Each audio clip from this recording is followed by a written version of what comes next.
Buenas tardes. Esta es una clase de una materia llamada farmacotecnia, destinada a los alumnos de segundo año de la carrera de técnico superior en farmacia del Instituto Dr. Ramón Carrillo.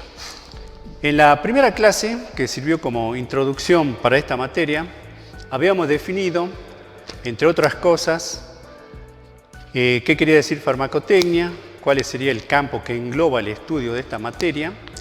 Habíamos visto definiciones oficiales que se encuentran dentro de la Farmacopea Nacional Argentina, tales como la definición de droga, la definición de medicamento. También hemos enumerado en forma genérica cuál es la composición en forma general de un medicamento. Habíamos definido unos términos importantes como ser qué era la concentración, qué eran las dosis, y después habíamos visto cuáles eran las presentaciones que tenían los medicamentos. Esas presentaciones se las denomina en forma general formas farmacéuticas. Y la forma farmacéutica está referida al estado físico en que se presentan los medicamentos al momento de ser administrados a un paciente en particular para tratar algún tipo de patología. Habíamos dicho entonces, en forma general, las formas farmacéuticas se dividen en formas sólidas, formas líquidas, formas semisólidas y formas gaseosas. Entonces, dentro de lo que son las formas sólidas, habíamos mencionado, por ejemplo, cuáles eran los polvos, porque dentro de cada una de estas clasificaciones hay una subclasificación y la cantidad de variedades que hay son bastante importantes. Tenemos los polvos, tenemos los papeles. Esto es algo que ya habíamos escrito en la clase anterior. También tenemos, estos papeles suelen denominarse también o encontrarlos bajo la denominación de sobres. Formas importantes que eran las cápsulas. También tenemos las tabletas o comprimidos. Pongamos comprimidos.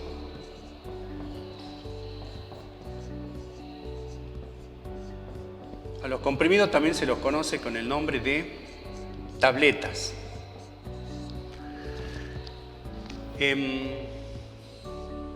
Los vamos a escribir todos juntos, las formas que son importantes. Tenemos las pastillas, tenemos los supositorios y también vamos a anotar una forma farmacéutica que ya es poco usada porque es reemplazada por otra forma, pero que se sigue designando con el nombre de óvulos. Bien, ahora veamos. ¿Qué son los polvos? Los polvos vienen a ser una forma farmacéutica sólida que está compuesta por una o más sustancias a las cuales se las ha disgregado hasta llevarlos a una granometría muy fina que facilite primero su asimilación y después su absorción por el organismo del paciente al cual se lo administra. Ejemplos de polvos son, por ejemplo, ¿cómo podemos decir? Tenemos los polvos pédicos, que son de aplicación externa, polvos pédicos para aplicar en los pies, para tratar algunas patologías propias de, más que nada, de la época de verano, cuando hace mucho calor, algún tipo de hongos, por ejemplo, ¿sí? Y también tenemos mezclas de polvos que vienen en un envase apropiado, como ser las sales de rehidratación oral. Las sales de rehidratación oral son una mezcla de sales, entre las cuales, por ejemplo, podemos encontrar cloruro de sodio, hidróxido de aluminio, un poco de glucosa. Sabemos que las sales de rehidratación oral también se utilizan mucho en épocas estivales para los casos de pacientes de toda edad que estén padeciendo algún cuadro de deshidratación. Entonces estos sobrecitos se disuelven en una determinada cantidad de agua potable y se administran al paciente. Eso vendrían a ser algunos ejemplos de esta forma farmacéutica sólida denominada polvo. También podemos mencionar, aunque ya el uso está prácticamente poco extendido en la actualidad, lo que se conoce como talco mentolado.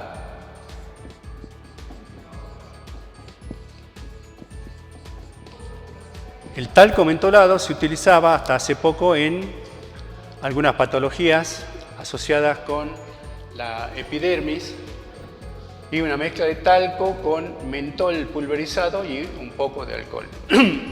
Bueno, vamos a ver la forma farmacéutica sólida siguiente, que son los papeles o sobres. Esta forma farmacéutica en particular es poco conocida. Es poco conocida porque generalmente se la utiliza en el ámbito de la farmacia hospitalaria y está circunscripto a ser utilizada o aplicada para pacientes pediátricos y en algunos casos en pacientes adultos en los cuales la patología predominante es la falta, por ejemplo, de calcio o de algún mineral parecido. ¿Qué vienen a ser los papeles o sobres?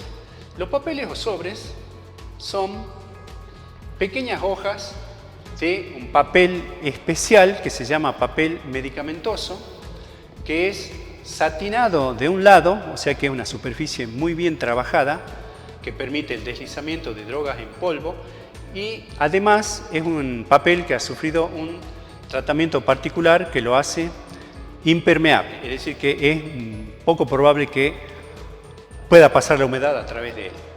Entonces, viene a ser un pequeño trozo de papel medicamentoso en donde se coloca una dosis de un polvo o mezcla de polvos que vienen a ser sustancias que se utilizan para tratar alguna patología. Este trocito de papel con una dosis de un polvo, posteriormente se lo somete a una técnica de plegado que los alumnos de la carrera de farmacia de segundo año van a tener la oportunidad de practicar cuando vayan al laboratorio de producción de medicamentos. Y el papel finalmente termina teniendo esta forma, ¿sí?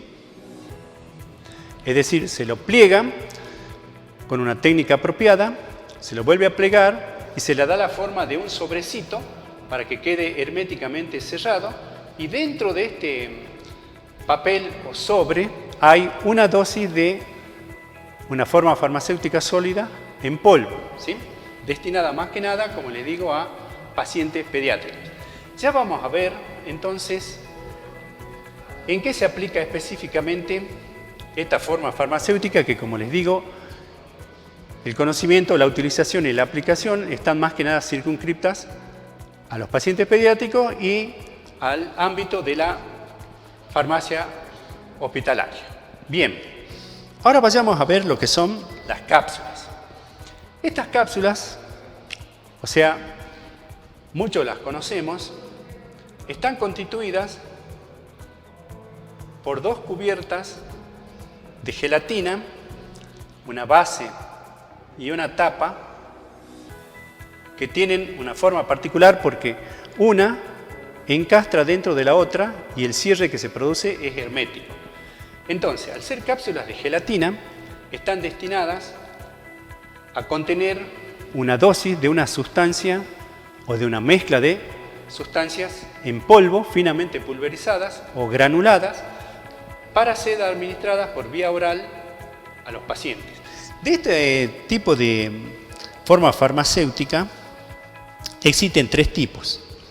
Las cápsulas duras, que es la que acabamos de mencionar, tienen una forma ovalada o una forma cilíndrica con extremos redondeados, ¿sí? Están formadas, como les dije, por dos piezas de gelatina y de goma arábiga que se unen una vez que en su interior está colocada la droga pulverizada. Estas vendrían a ser las cápsulas duras. Después tenemos las cápsulas elásticas. Las cápsulas elásticas tienen una forma un poquito diferente. Están formadas por una sola pieza en forma olivar, o sea, en forma de aceituna, ¿sí? Y también están constituidas físicamente por gelatina y por glicerina y contienen líquidos que no sean acuosos, porque tanto la glicerina como la gelatina son solubles en agua. Entonces, estos pueden contener sustancias aceitosas, por ejemplo, dentro de ellas. Y por último tenemos las perlas. Las perlas tienen una forma más redondeada. Son de paredes muy espesas, muy gruesas y muy duras y tienen pequeñas cantidades de líquido, puede ser hasta 1 mililitro, y es la forma en que normalmente vienen las vitaminas para ser administradas a pacientes pediátricos o adultos, ¿sí? Dentro de esto tenemos 1 mililitro, supongamos, de vitamina A, ¿sí? Que viene en forma líquida. Bueno, después de las cápsulas vamos a describir brevemente lo que son los comprimidos o tabletas. Los comprimidos son una forma farmacéutica sólida que en general tienen una forma redondeada y tienen un cierto espesor, ¿sí? Entonces pueden tener una forma como esa, pueden tener una o más ranuras. El objeto de tener esa ranura es el siguiente. Ya habíamos dicho de que una dosis o la concentración de un determinado medicamento viene a ser la cantidad de principio activo que tiene una determinada forma farmacéutica. Si suponemos que este comprimido que tenemos dibujado ahí es de aspirina, ácido acetil salicílico, que es una sustancia que se utiliza como analgésico y antifebril. Esta aspirina en el comercio se fabrica en la industria farmacéutica de 100 miligramos, de 250 miligramos o 500. Encontramos aspirina de 500 miligramos y hasta de 1 gramo. Entonces, el objeto de esa ranura es el siguiente. Supongamos que solamente nosotros podemos contar con aspirina cuya concentración sea de 100 miligramos y de 500 miligramos. Si por razones terapéuticas algún paciente tiene que ingerir una cantidad menor, supongamos justo la mitad, 50 miligramos, entonces esa ranura facilita la división de este comprimido en 2 partes, cada una de las cuales va a contener aproximadamente la mitad del principio activo. Lo mismo en el caso de si el comprimido fuese o tuviese una concentración de 500 miligramos. Si nosotros la partimos en 2, cada partecita va a tener aproximadamente la mitad, o sea, 250 miligramos. El problema que se plantea con las formas sólidas es el siguiente. En la industria farmacéutica no se fabrican o no se elaboran comprimidos de todas las concentraciones posibles. Hablemos de una aspirina de 100 miligramos que nosotros tenemos que administrar. Generalmente están destinadas a ser administradas a pacientes pediátricos, es decir, a pacientes de corta edad. Resulta de que si tiene que tomar 50 miligramos, la partimos en 2 y tenemos el problema resuelto. Pero ocurre que a veces hay pacientitos pediátricos de muy corta edad, recién nacidos o pacientes prematuros, a los cuales el único analgésico que se le puede administrar para tratar alguna patología sea la aspirina, y que por la corta edad que tiene, por ser prematuro, no ha tenido oportunidad ni tiempo para que todos sus órganos se desarrollen, tienen unos hígados muy chiquititos, entonces no pueden tomar 50 miligramos de aspirina. El médico dice, bueno, que tome 15 miligramos de aspirina, si es que tiene un poquito de fiebre o si tiene manifestaciones de dolor, pero resulta que yo la concentración más chica que encuentro en la industria farmacéutica es de 100 miligramos. Entonces, ¿cómo hago yo para darle 15 miligramos de aspirina a ese pacientito pediátrico? Porque es el único tipo de analgésico que tolera y no podemos hacer que su hígado, que está poco desarrollado, se intoxique con cantidades más grandes. Entonces acá se plantea un problema, porque la industria en sí no puede elaborar aspirina de todas las concentraciones posibles para que nosotros digamos 15 miligramos, bueno, tenemos una aspirina de 15 miligramos, la administramos. La más chica que viene es de 100 miligramos, ¿sí?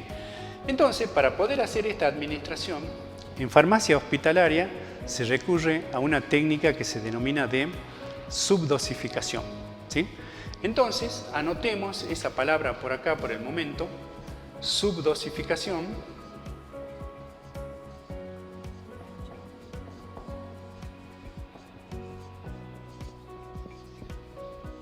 que es una técnica casi artesanal que se utiliza o se aplica o a la cual se recurre en los laboratorios de las farmacias hospitalarias para poder resolver problemas como este, ¿sí?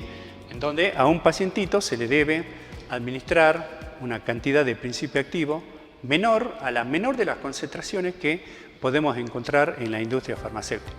Entonces, uno de los objetos de esta materia es que el alumno aprenda a realizar los cálculos necesarios y a llevar a cabo las técnicas correspondientes para poder resolver este tipo de problema en el caso de que en alguna oportunidad se desempeñe en una farmacia hospitalaria. Bien, entonces borremos esto por el momento. Vamos a seguir describiendo las formas farmacéuticas sólidas. Hemos hablado de los comprimidos, también hablaremos de las tabletas. Los comprimidos y las tabletas, bueno, en algunos casos son sinónimos porque las tabletas en general se le da ese nombre a una forma farmacéutica sólida que puede ser esta, por ejemplo, ¿sí? Y que puede tener una o más ranuras para poderla fraccionar en partes aproximadamente iguales, ¿sí? Entonces, lo que se conoce como tableta normalmente tiene esta forma. Hay muchos medicamentos que vienen en esta forma y que tienen 2 o 3 ranuras, a veces más, para poderla fraccionar cuando corresponda. Estas formas sólidas, generalmente, salvo los supositorios y los óvulos, son de administración oral. Eso quiere decir que el paciente se las tiene que tragar, las tiene que deglutir, generalmente utilizando para ello un poco de agua. Hacemos énfasis en este tema del agua porque muchas veces se acostumbra a tomar, porque es más rico, con un poco de jugo o con un poco de gaseosa o con un agua saborizada. En realidad, la recomendación que tiene que darle siempre el farmacéutico y el técnico en farmacia es que todo medicamento que se administra por vía oral tiene que ser hecho con un poco de agua. Se tiene que ayudar a la deglución tomando un poco de agua, porque si la tomo con un poco de jugo o con un poco de gaseosa, esos otros líquidos pueden tener en su composición alguna sustancia que eventualmente pueda interactuar con el principio activo que nosotros le estamos administrando al paciente y puede provocar efectos indeseados. Entonces, preferentemente con agua. En general debería ser así siempre. Bien, vayamos al tema de las pastillas. Bueno, las pastillas también tienen forma redondeada. Hagamos un dibujito más elaborado. Pueden ser más o menos gruesas. Generalmente no tienen ninguna ranura, porque en general no es necesario fraccionarla para su administración, pero tenemos que hacer una observación acerca de la diferencia que hay entre un comprimido y una pastilla, porque muchas veces las terapias de algunas patologías demoran mucho tiempo en hacer efecto o directamente fracasan porque la administración no se hace en forma correcta. Esta es una pregunta de examen, ¿sí? ¿Qué diferencia hay entre un comprimido y una pastilla? Ambos son formas sólidas, ambos son para administración oral, pero el comprimido el paciente se lo tiene que tragar. Lo tiene que deglutir utilizando un poco de agua. En cambio, la pastilla es para dejarla dentro de la boca, dentro de la cavidad bucal, hasta que se disuelva. ¿Por qué? Porque el efecto que hace es local. Si usted, paciente, se toma una pastilla, no le va a hacer ningún efecto, porque normalmente las pastillas están destinadas a patologías del nivel de las vías aéreas superiores, ¿sí? Entonces, si la indicación es pastilla, la forma farmacéutica es para que el paciente la tenga en la boca hasta que se disuelva. Bien, muchas de estos comprimidos, de estas tabletas en general, a veces tienen una lámina que las recubre, ¿sí? Eso se llama cubierta entérica. Esa cubierta entérica tiene o puede tener más de una finalidad. Puede ser que el paciente, aparte de una determinada patología para la cual se le ha prescrito un medicamento o un principio activo en forma de comprimido, tenga otra patología a nivel de aparato digestivo, como ser alguna úlcera, ya sea en las paredes del estómago o en las paredes del esófago. Entonces, esa cubierta entérica impide que el comprimido se disuelva antes de llegar a la primera porción del intestino delgado, que es donde normalmente se absorben la mayoría de los medicamentos. Entonces, si un comprimido o una tableta tiene cubierta entérica, en general se prefiere no fraccionarlo cuando viene con esa cubierta, ¿sí? Bueno, vamos entonces a mencionar el tema de los supositorios y de los óvulos. Los supositorios son formas sólidas que en general tienen una forma cónica o forma de bala, ¿sí? Esa forma hace que sea fácilmente administrada por vía rectal, porque está destinado a ser administrada por esa vía, y la temperatura corporal que hay en esa zona lo disuelve y es para aplicar en el caso de infecciones, en el caso de patologías que tengan que ver con el tracto digestivo. Entonces el supositorio es para administración en forma rectal. Los óvulos en general tienen también una forma olivar, un poquito alargada, característica, y son para tratar patologías que tienen que ver con el aparato genital femenino, son de administración por el conducto vaginal. El conducto vaginal es una zona que está en la parte interna formada por muchos pliegues internos y la mayoría de estos óvulos cuando toman en contacto con la cavidad vaginal y debido al calor corporal que hay en esa zona, tienen un efecto efervescente para que el principio activo pueda llegar a todos los pliegues internos. Hoy en día, muchos medicamentos que están destinados a tratar patologías del aparato genital femenino, no solamente vienen en forma de óvulos, sino también vienen en forma de tabletas. O sea que, por la forma que tienen, son parecidos a algunos comprimidos y generalmente tienen una forma casi idéntica. Y se da el caso de que muchas veces se receta algún medicamento que originalmente venía en forma de óvulo, pero que en la industria hoy en día es más fácil elaborarla en forma de tabletas, que si bien tienen una forma semitriangular así característica, la forma que tiene, al ser parecida a las tabletas, hace que muchas veces se confunde esa forma y se la administre por vía oral, ¿sí? Puede parecer hasta cómico, pero en realidad muchas veces pasan ese tipo de cosas. Entonces, cuando sean medicamentos que originalmente venían en forma de óvulo, pero que últimamente están viniendo en forma de tabletas triangulares y que sean para tratar patologías relacionadas con los genitales femeninos, hay que advertirles a las personas a las cuales se les va a administrar para que no cometan ese tipo de errores, ¿sí?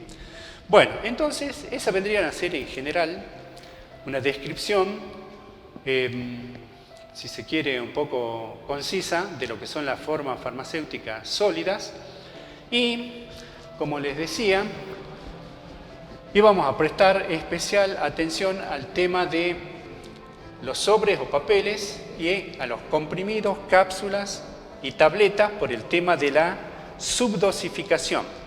En clases posteriores vamos a describir las otras formas farmacéuticas, que son las líquidas, las semisólidas y las gaseosas, pero ahora vamos a introducirnos brevemente al tema de la subdosificación. Subdosificación. Aquí vamos bien.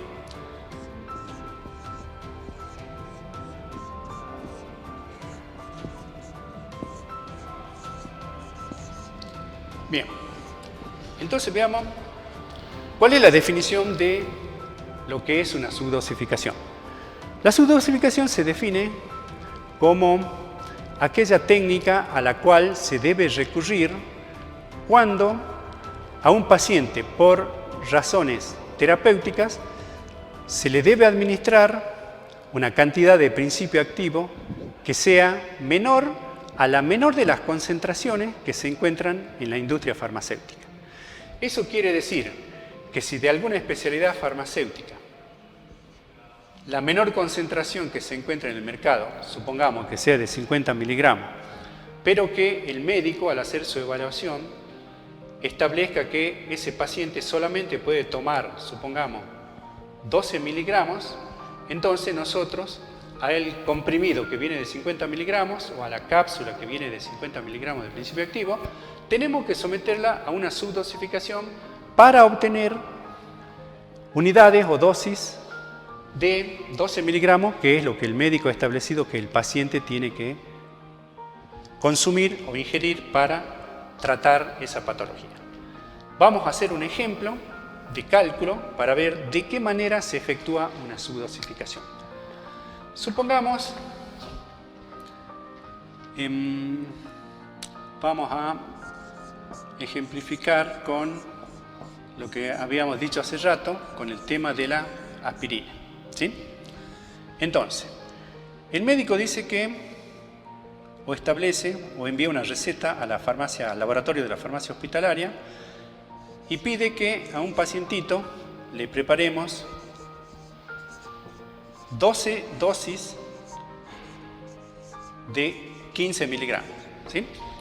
Entonces, en principio vamos a ejemplificar de esta forma, pero más adelante vamos a trabajar directamente con la receta, porque el médico, cuando envía la receta, dice, bueno, en una receta ustedes ya saben de que tiene que tener el nombre del paciente, algunos otros datos como ser la edad, el peso, especialmente el peso, porque las dosis se establecen por kilogramo de peso y por día de tratamiento. Entonces dice, bueno, aspirina hay que darle 7 miligramos por cada kilo de peso y por cada día de tratamiento 2 veces al día. Pero nosotros vamos a simplificar las indicaciones, vamos a decir que el médico nos pidió 12 dosis de 15 miligramos. ¿Cómo hacemos para obtener 12 dosis de 15 miligramos?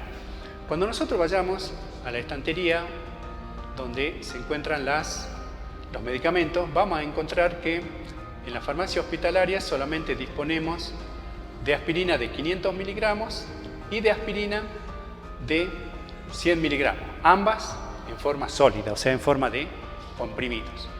Entonces, ¿cómo tenemos que hacer nosotros para hacer estas 12 dosis de 15 miligramos?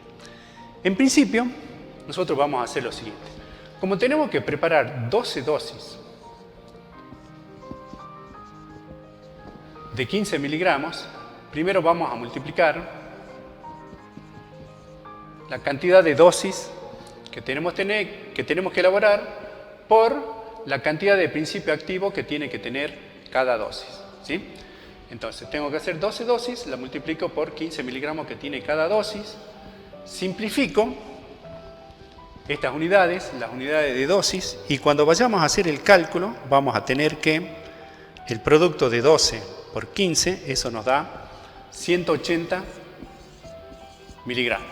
Eso quiere decir que, en principio, yo necesito por lo menos tener 180 miligramos de aspirina. Ahora bien, puedo utilizar un comprimido de 500 miligramos o puedo utilizar aspirina de 100 miligramos. Como son 180 miligramos que necesito, es más fácil utilizar 2 comprimidos de 100 miligramos. Entonces, el cálculo de la cantidad de comprimidos que yo voy a necesitar se hace de la siguiente forma. Podemos hacerlo en forma de regla de 3 simples si queremos. O bien podemos hacer de esta manera. Yo necesito 180 miligramos de aspirina, entonces a eso lo voy a dividir por la cantidad de miligramos de aspirina que tiene cada comprimido. ¿Sí? O sea, acá en este caso hacemos una división para calcular la cantidad de comprimido de 100 miligramos que vamos a necesitar. Entonces, cuando nosotros hagamos la división, a la inversa de esto, las unidades que tengo que simplificar son los miligramos. Y cuando vayamos a hacer el cálculo, vamos a tener que 180 dividido 100, eso es igual a 1,8 comprimidos. Bien, en este caso nos ha dado una cantidad de comprimido que no es entera, es una cantidad que tiene un número entero y un número decimal. En este caso, ¿qué se hace? Se redondea al número entero siguiente, 2 comprimidos. Es decir, que si yo he calculado que necesito 1,8 comprimidos, entonces redondeamos ese número al número entero siguiente, y en este caso viene a ser 2 comprimidos. Como son 2 comprimidos de aspirina los que yo voy a utilizar, ¿sí?, esa cantidad de comprimido la vuelvo a multiplicar por la cantidad de miligramos de principio activo que tiene cada comprimido. Entonces volvemos a simplificar la unidad de comprimido y en definitiva yo voy a disponer de 200 miligramos. Bueno, esto era obvio porque si tengo 2 comprimidos y cada comprimido es de 100 miligramos, entonces voy a tener 200 miligramos en total. Pero tratándose de otras concentraciones es necesario hacer este cálculo. Pero ahora, al tener más cantidad de principio activo del que necesito, esto me va a alcanzar para hacer más de 12 dosis. Entonces, tengo que calcular para cuántas dosis me va a alcanzar esto. Entonces, tengo que dividir los 200 miligramos de aspirina que yo voy a disponer con esos comprimidos, los tengo que dividir por la cantidad de aspirina que tiene cada dosis. Eso me va a dar la cantidad de dosis en total que yo voy a poder obtener o voy a poder elaborar. En este caso, bueno, simplificamos los miligramos con los miligramos, hacemos el cálculo y tenemos que 200 dividido 15, eso nos va a dar 13,3 dosis. Ustedes observen que este ejemplo está muy interesante porque nos han dado situaciones que se presentan en la práctica, cantidades de comprimidos que no son enteras y cantidades de dosis que tampoco son enteras. En este caso, como nos va a dar 13,3 dosis, también hay que redondear, pero en este caso se redondea al número entero directamente, se toma la parte entera. Es decir que con los 2 comprimidos de aspirina nos va a alcanzar para elaborar 13 dosis. ¿Bien? Ahora ocurre lo siguiente. Borremos esto de acá. Nuestra aspirina de 100 miligramos que nosotros estamos utilizando para hacer esta subdosificación no pesa 100 miligramos en total, sino que recuerden ustedes que los medicamentos, aparte de tener el principio activo, tienen los excipientes. Los excipientes eran el colorante, el saborizante, el conservante, el medio o vehículo donde está disperso el principio activo, y eso le daban una cantidad de masa extra y una cantidad de volumen extra para poderlo industrializar. Eso quiere decir que un comprimido de aspirina de 100 miligramos, ¿sí?, puede pesar, pongamos acá peso de cada comprimido, bueno, pongamos la palabra completa, peso de cada comprimido. El peso de cada comprimido, supongamos que sea de 175 miligramos, ¿sí? Entonces, dentro de estos 175 miligramos están comprendidos los 100 miligramos de peso activo y la diferencia de masa es lo que pesan el resto de los componentes del medicamento. Como les he dicho, el conservante, el saborizante y el medio o vehículo en el cual se encuentra disperso. Bueno, una vez que nosotros sabemos que vamos a obtener 13 dosis de estos 2 comprimidos, la técnica establece que tengo que pulverizar esos 2 comprimidos. ¿En qué lo vamos a pulverizar? De paso vayamos viendo un poco de material de laboratorio de uso corriente en un laboratorio de farmacia. Los vamos a pulverizar en un mortero. ¿Qué es un mortero? Un mortero es un recipiente que tiene una forma como esta que está dibujada acá. Es parecido al mortero que utiliza la mamá o la abuela en casa para pulverizar especias.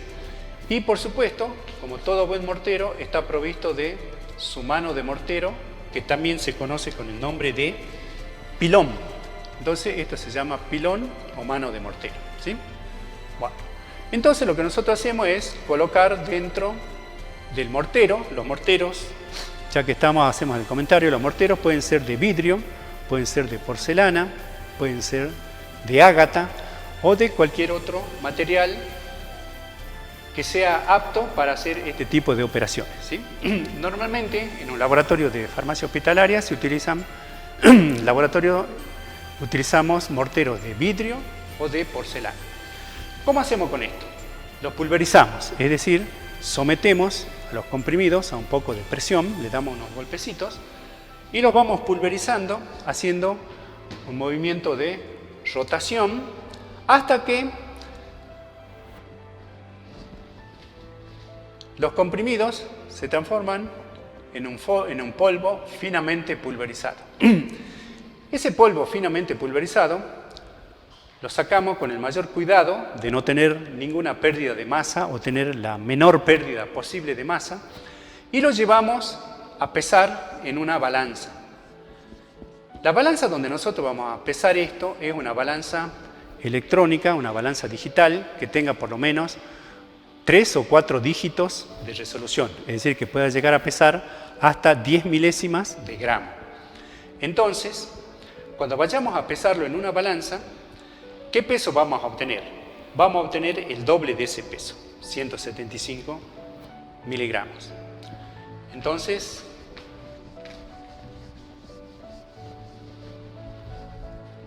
cuando nosotros vayamos a pesarlo en la balanza, tenemos 175 multiplicado por 2, eso nos da 350. Entonces, el peso total de los comprimidos pulverizados es de 350 miligramos.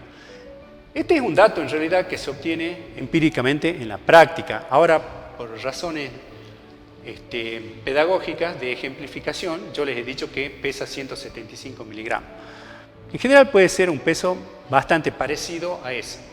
Entonces, después de pulverizar, extraemos el polvo con el mayor cuidado, evitando tener pérdidas o la menor cantidad posible de pérdida, lo pesamos en una balanza y el peso nos arroja 350 miligramos. Bueno, esos 350 miligramos, o sea, en esa masa total, 350 miligramos, yo voy a tener 200 miligramos de principio activo, o sea, 200 miligramos de aspirina. ¿Bien? Entonces recuerden que este es el peso de los comprimidos pulverizados, pero yo sé que en ese peso tengo 200 miligramos de aspirina.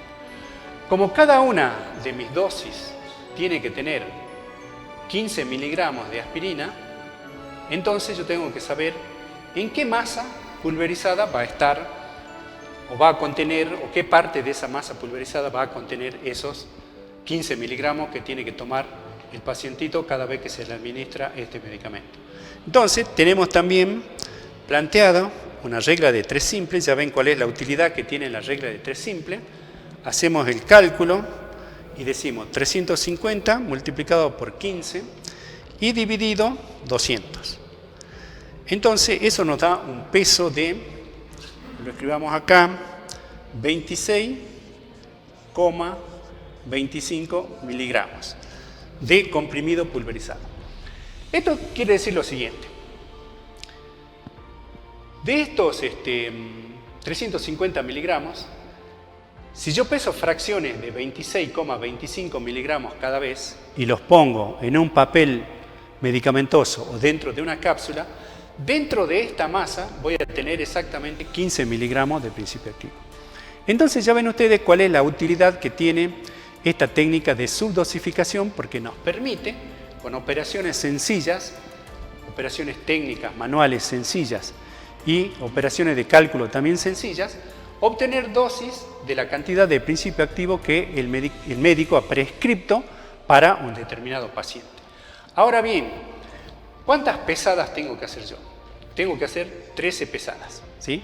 Es decir, que de los 350 miligramos que yo los tengo en el plato de la balanza, cada vez tengo que extraer dosis de 26,25 miligramos y ponerlas en un sobrecito de papel medicamentoso o ponerlas dentro de una cápsula, y cada una de esas unidades va a tener exactamente 15 miligramos. Entonces tenemos que hacer en total 13 pesadas de 26,25 miligramos cada una, y en cada una de esas fracciones que yo obtengo vamos a tener 15 miligramos de principio activo. Entonces, este es un capítulo o un tema muy importante porque se utiliza a diario en las farmacias hospitalarias en todo el país.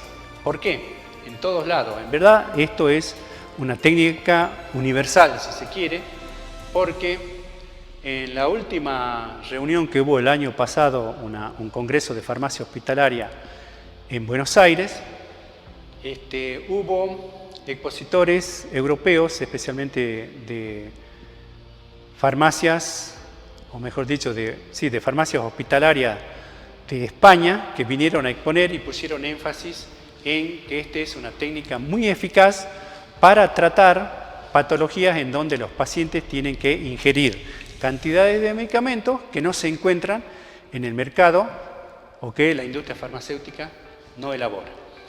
Entonces, yo les voy a dejar como tarea a los alumnos de segundo año para que hagan 2 o 3 de estas subdosificaciones y me las envían al correo a partir del sábado. Y les vuelvo a repetir, es uno de los temas más importantes del programa de farmacotecnia. Tal es así que les voy comentando que en el examen final se toma en 2 partes. Una parte escrita y otra parte oral. En la parte escrita los estudiantes tienen que resolver un problema de estos. Yo les doy una receta prescrita por un médico.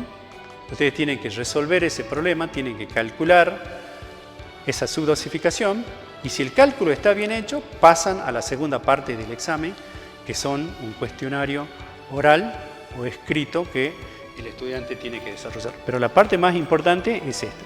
Si no desarrollan bien el problema o se equivocan en alguna de sus partes, ya no pueden seguir adelante con el examen.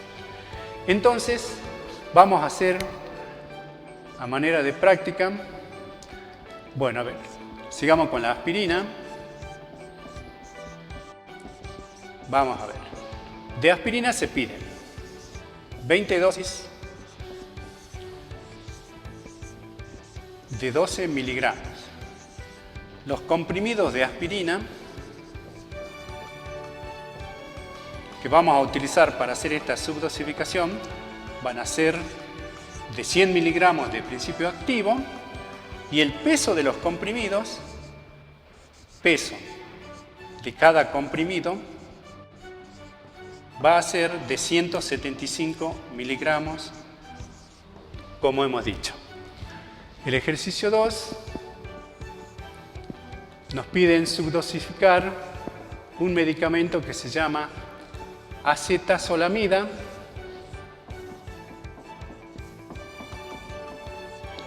En este caso nos piden fraccionar 15 dosis de 90 miligramos cada una. Los comprimidos de acetazolamida son de 250 miligramos de principio activo, y el peso de cada comprimido es de 310,8 miligramos.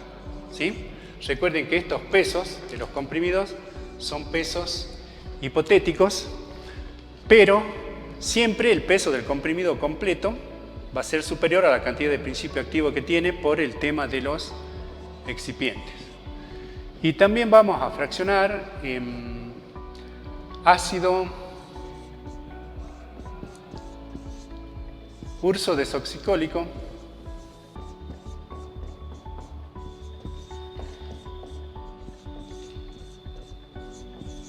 de ácido ursodesoxicólico nos piden también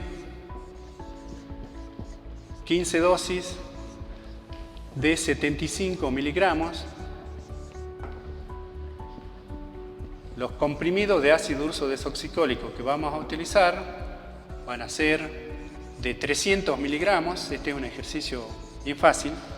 Y el peso de cada comprimido va a ser de 360 76,8 miligramos.